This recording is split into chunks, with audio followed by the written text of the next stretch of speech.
So just a little introduction before we get into the questions. I mean, over the past, I'd say 2 decades, the OT security ecosystems has really existed in parallel to IT cybersecurity, requiring its own separate but equally secure programs and solutions, really. They've been very separate things, as a lot of you on the call will know. But because OT security solutions have always also been protecting those critical operational systems from, let's be honest, an ever-expanding threat landscape. It's just as bad in the sort of physical domains as the cyber physical as well. OT security has not only accomplished security protection requirements, but it's safeguarded some of those critical business activities and assets. But today, we're seeing that shift in the landscape with the emergence of cyber physical system security programs and solutions that exist in tandem with that OT security side of things. And understanding what that means for business operations and the security landscape at large is really what we want to dive into today.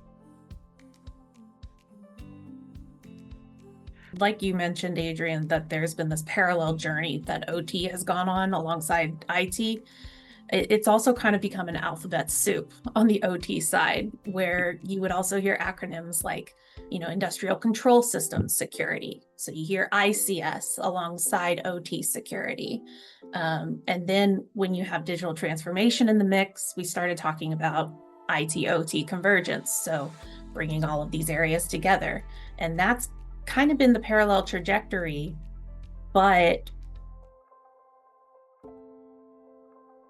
building off of what Danielle said, looking at it from more like the OT side of things, I think it's really important to emphasize that each side has its own scope and priorities. So take, for example, like IT, which is really centered on like data processing and information management. OT systems are usually designed to foremost like prioritize safety, reliability, and continuous uptime. So security strategies in this environment have to really respect this reality.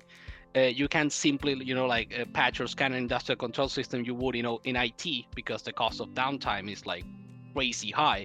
So OT and CPS have sort of emerged separately.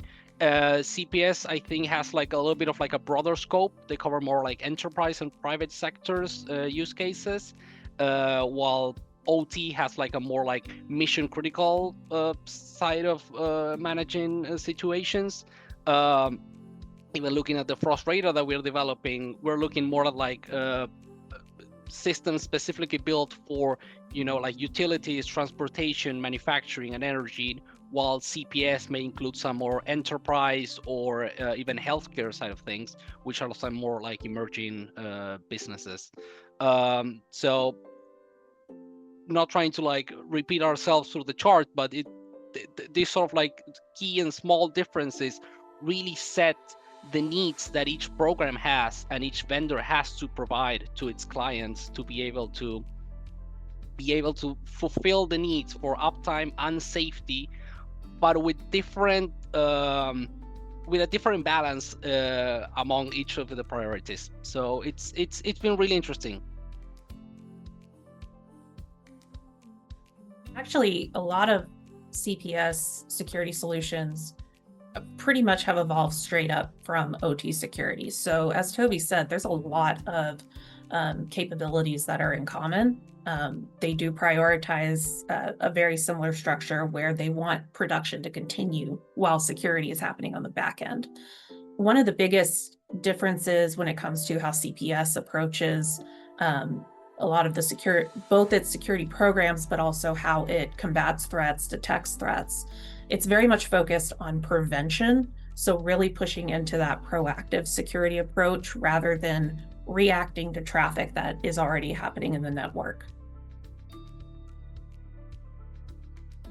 I think one important thing to note is that, especially in OT, the approach to AI, based on our conversations with vendors and customers, has been sort of a cautious approach to AI adoption and the way that it's being deployed. The focus right now is not on replacing human control, but actually applying AI in some very narrow and high value use cases where it can actually, like support decision making without taking direct command of the process.